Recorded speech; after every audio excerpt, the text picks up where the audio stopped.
안녕하세요. 오늘은 4월 10일 수요일입니다. 하나님이 다스리시는 사회. 신명기 25장 1절부터 19절까지 말씀입니다.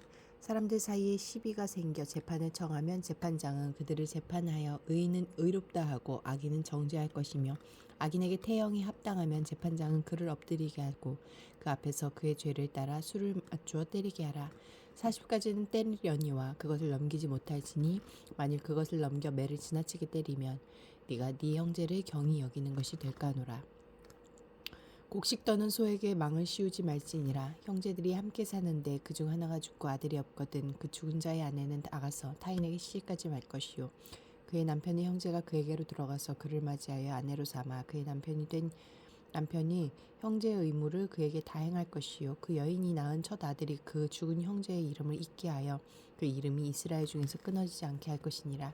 그러나 그 사람이 만일 그 형제의 아내 맞이하기를 즐겨하지 아니하면 그 형제의 아내는 그 성문으로 장로들에게로 나아가서 말하기를 내 남편의 형제가 그의 형제의 이름으로 이스라엘 중에 있기를 싫어하며 남편의 형제에 된 의무를 내게 행하지 아니하나이다 할 것이요 그 성읍 장로들은 그를 불러다가 말할 것이며 그가 이미 정한 뜻대로 말하기를 내가 그 여자를 맞이하기를 즐겨하지 아니하노라 하면 그의 형제의 아내가 장로들 앞에서 그에게 나아가서 그의 발에서 신을 벗기고 그의 얼굴에 침을 뱉으며 이르기를 그의 형제의 집을 세우기를 즐겨하지 아니한 자에게는 이같이 할 것이라 하고 이스라엘 중에서 그의 이름을 신 벗김 받은 자의 집이라 부를 것이니라. 두 사람이 서로 싸울 때에 한 사람의 아내가 그 치는 자의 손에서 그의 남편을 구하려 하여 가까이 가서 손을 벌려 그 사람의 음낭을 잡거든 너는 그 여인의 손을 찍어버릴 것이고 내 눈이 그를 불쌍히 여기지 말지니라.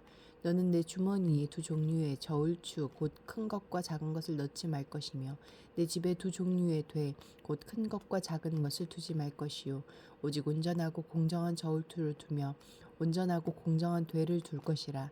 그리하면 내 하나님 여호와께서 내게 주신 땅에서 내 날이 길리라. 이런 일들을 행하는 모든 자 악을 행하는 모든 자는 내 하나님 여호와께 가증하니라. 너희는 애굽에서 나오는 길에 아말렉이 내게 행한 일을 기억하라.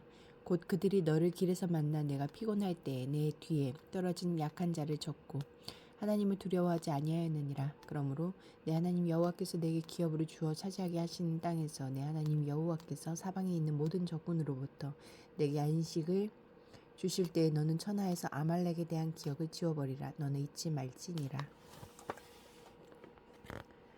17절부터 19절까지 말씀에서 하나님은 어떤 분입니까?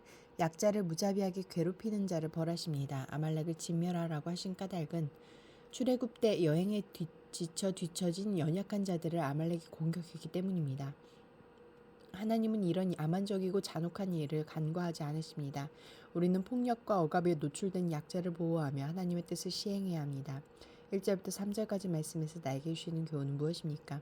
이스라엘은 공정한 재판을 통해 죄에 따른 적절한 형벌을 내려야 합니다. 태형의 경우 40대까지로 제한한 것은 죄인이라도 그가 형제임을 기억하고 인간으로서의 존엄을 해치지 않도록 하려는 것입니다. 범죄자도 사람입니다. 마땅히 인도주의적으로 대해야 합니다. 4절 말씀에서 나에게 주시는 교훈은 무엇입니까? 가축을 부릴 수 있으나 학대해서는 안 됩니다. 율법은 일하는 소의 입에 망을 씌워 나달도 먹지 못하게 하는 것으로 학대로 간주합니다. 이처럼 가학적인 방법으로 동물을 이용하는 모든 행위는 반율법적입니다. 율법은 사람뿐만 아니라 동물에게도 보장해야 할 기본권이 있다고 말합니다. 5절부터 10절까지 말씀에서 나에게 주시는 교훈은 무엇입니까? 곤경에 처한 가족을 돌봐야 합니다. 형제가 상속자가 없이 죽으며 그의 아내를 자기 아내로 삼고 그 여자가 낳은 첫 아들을 죽은 형제의 상속자로 세워 죽은 형제의 기업을 물려받게 해야 했습니다. 이로써 형제의 가문이 이어지고 그 가족에게 주어진 기업도 지켜줄 수 있었습니다. 이것이 형제된 의무였습니다.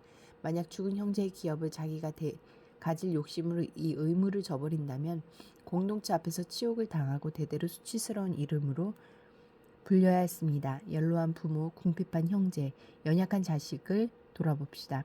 가족을 돌보지 않으면 믿음을 배반한 자요 불신자보다 더 악한 자가 됩니다. 13절부터 16절까지 말씀에서 나에게 주시는 교훈은 무엇입니까? 다른 사람을 속여 부당 이익을 취하는 일은 하나님이 가증하게 여기시는 죄입니다. 그로 인해 신뢰가 무너지면 그 사회도 무너지기 마련입니다.